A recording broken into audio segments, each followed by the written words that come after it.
안녕하세요. 오늘 저희는 청취자분이 보내주신 자료들, 이걸 바탕으로 해서요. 선물하고 또 암호화폐 시장에서 일목균형표, 이걸 활용하는 중급 매매 전략 한번 깊게 파헤쳐 보려고 합니다. 네, 일목균형표.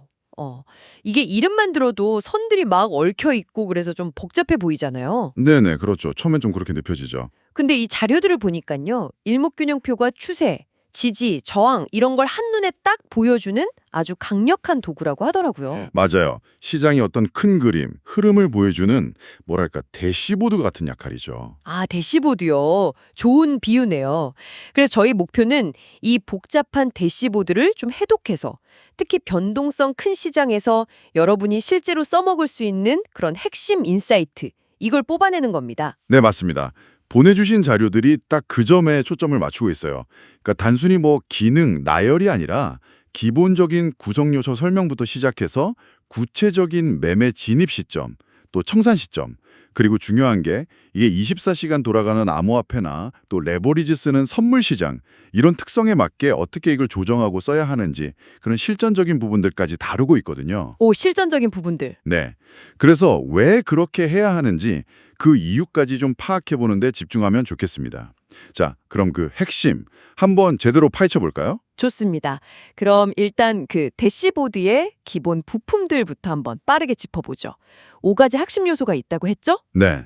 전환선, 이게 단기 추세, 기준선은 중기 기준, 그리고 선행 스팬 A와 B, 이 둘 사이가 그 유명한 구름대, 미래의 지지 저항 영역을 보여주는 거죠. 그렇죠. 미래의 예측 구간이죠. 맞습니다. 정확해요. 그 요소들이 상호작용하면서 신호를 만들어내는 거죠. 그럼 그 신호들 중에 자료에서 특히 좀 주목할 만한 전략으로 구름대 돌파, 이걸 강조하던데요. 네, 구름대 돌파. 아주 중요한 전략 중 하나죠. 가격이 구름대를 이렇게 위로 뚫고 올라가면 보통 강한 상승 전환 신호로 보는데요. 네. 근데 여기서 자료가 흥미로운 지적을 해요. 뭐냐면 첫 번째 돌파 시도보다는 그 전에 하락 추세가 어느 정도 좀 진정되고 나서 나오는 두 번째 돌파. 이때 성공 확률이 더 높다는 거예요. 아, 첫 번째가 아니고 두 번째요? 왜 그렇죠? 왜냐면 첫 번째 돌파는 약간 속임수일 가능성이 있다는 거죠. 뭐랄까 가짜 상승일 수 있다는 위험. 근데 이제 두 번째 돌파는 새로운 상승 추세가 진짜 힘을 얻었다.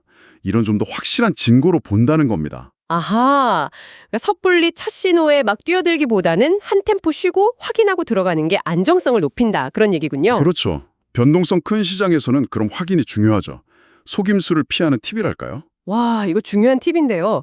근데 자료들 보니까 이것보다도 더 강력한 확인 신호다 이러면서 3역호전, 이걸 여러 번 언급하던데요. 이건 뭔가요? 조건이 더 까다로운가 보죠. 네, 맞아요. 삼역호전. 이건 말 그대로 세 가지 역할이 모두 좋아지는 상황을 뜻하는데요. 아주 강력한 매수 신호로 간주됩니다. 세 가지 역할이요? 네. 세 가지 조건이 동시에 딱 충족되어야 해요. 첫째, 현재 가격이 구름대 위에 있어야 하고요. 이건 상승 추세라는 걸 확인하는 거죠. 네, 구름대 위. 둘째, 단기 추세선인 전환선이 중기 추세선인 기준선을 아래에서 위로 이렇게 뚫고 올라가야 돼요. 이걸 호전이라고 부르는데 단기적인 상승 에너지가 붙었다는 신호죠. 아, 전환선이 기준선 위로 호전. 그렇죠. 그리고 셋째, 현재 가격을 과거로 이렇게 옮겨놓은 후행 스팬 있잖아요. 그 후행 스팬이 그 당시의 과거 가격보다 위에 있어야 해요. 이건 과거의 매물대 저항을 돌파했다는 확인으로 보는 거고요. 와, 그럼 미래 구름대, 현재 가격과 선들의 관계, 그리고 과거 후행 스팬, 이 세 가지 관점이 전부 다 상승이다 이렇게 외칠 때 들어가는 거네요. 네, 바로 그겁니다. 이 세 가지 신호등이 모두 녹색불일 때, 그때 매수하면 승률이 아주 높다고 자료는 설명하고 있어요. 반대로 이 세 조건이 모두 하락 방향이면 3역역전, 이건 강력한 매도 신호가 되는 거고요. 야, 진짜 종합적인 분석 시스템이라는 느낌이 확 드네요. 근데요, 이 지표가 주식시장에서 만들어진 걸로 아는데 이걸 암호화폐나 선물처럼 24시간 계속 돌아가고 변동성도 엄청 심한 시장에 그냥 그대로 써도 괜찮을까요? 좀 안 맞을 것 같기도 한데요. 아, 네. 아주 중요한 질문이세요. 바로 그 점 때문에 조정이 필요하다고 자료들에서도 계속 강조를 합니다. 조정이요? 네. 그 전통적인 주식시장 시간에 맞춰진 기본 설정값, 보통 9, 26, 52 이걸 많이 쓰거든요.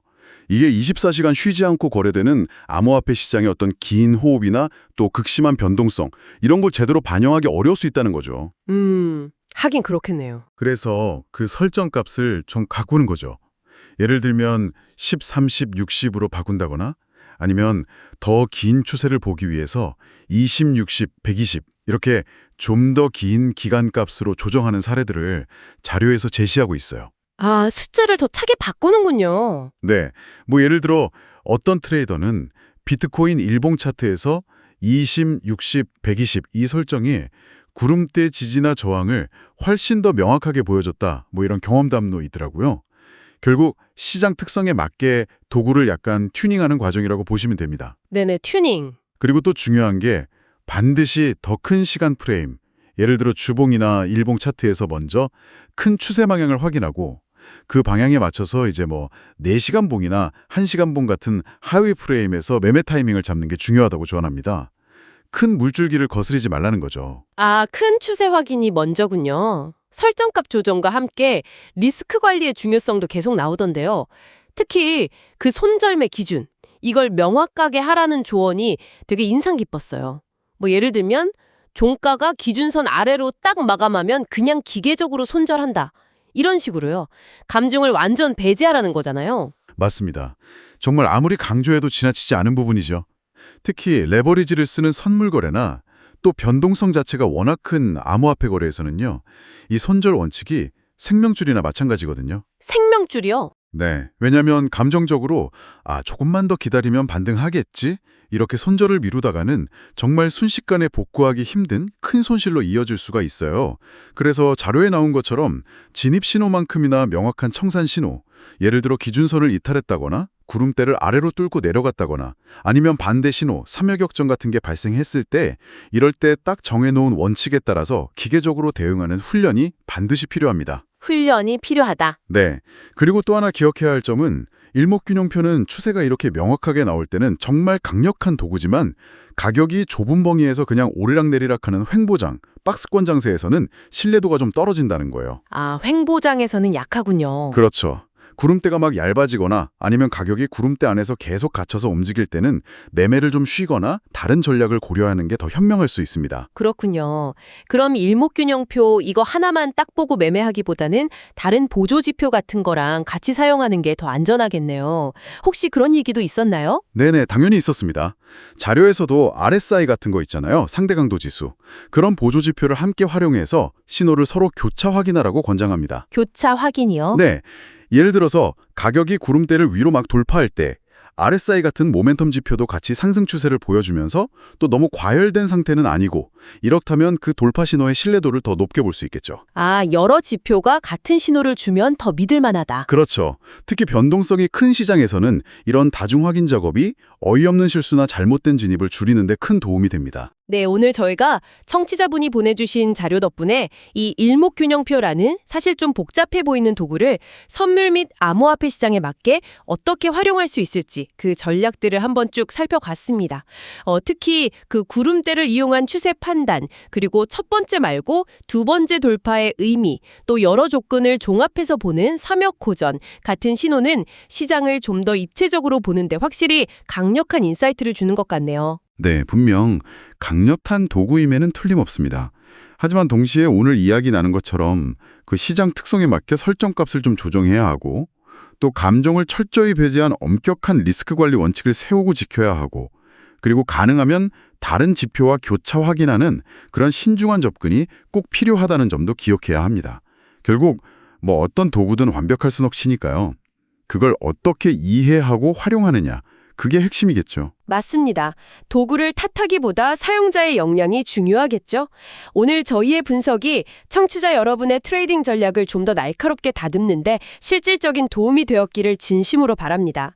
자, 마지막으로 한 가지 질문을 던져보면서 마무리할까 하는데요.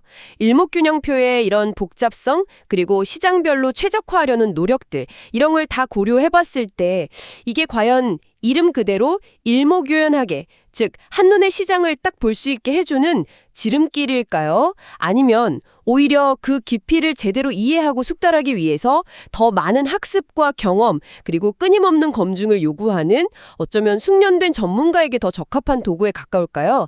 이 질문에 대한 여러분의 생각은 어떠신가요? 한번 고민해 보시면 좋겠습니다.